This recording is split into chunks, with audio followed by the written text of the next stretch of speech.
Kaylee with the very special weather report. From up there to down here, everything is crazy.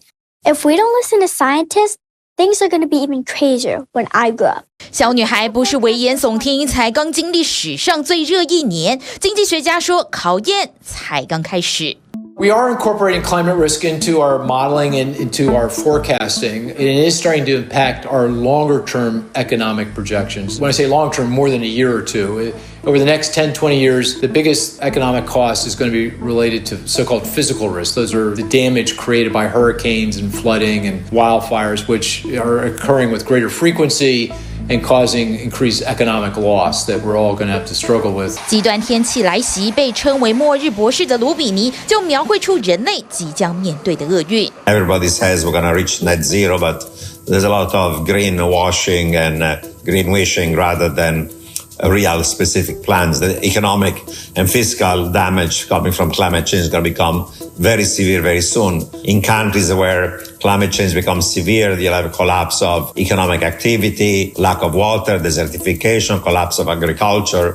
面对挑战，各国大推能源转换，但这恐怕又是另一波考验。And then, of course, the other cost is so-called transition cost, the cost of moving from an economy that's dominated by fossil fuels to one that's driven by clean energy and green energy. And that's a cost. You can see that the Inflation Reduction Act is an effort to provide tax credits to promote that transition, but that's a cost to taxpayers. It's not like something that's going to drive the economy off the rails at any given point in time.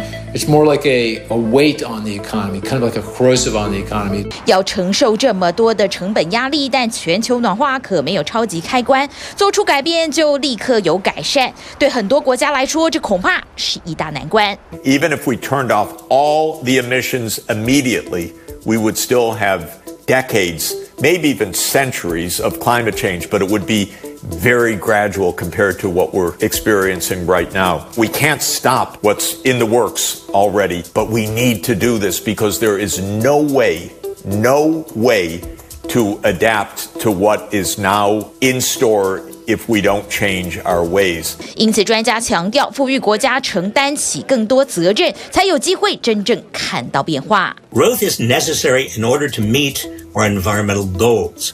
It's rich countries that are able to be environmentally responsible because they have enough wealth they can invest in wind and solar and also adaptation mechanisms. It's the poorest countries that are having the most difficulty adjusting. 经济学家认为，减碳的意识从个人到企业都已经是全球的共识，关键就在该做些什么，怎么去达成。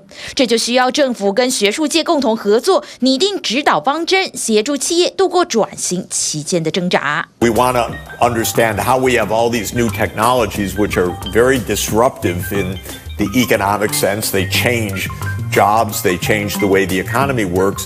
They make a lot of winners whose winnings are bigger than the losing, but we need to make sure that we bring along society, not just have a more and more polarized society. 经济学家强调，就长远角度来看，环保绝对是一门好生意。Clearly, there are a lot of opportunities for more structural changes, things like capital being directed towards climate change and the energy transition. But, without growth, we have to think a lot also about how we're going to continue to drive food production and think about improving livelihoods over the long term.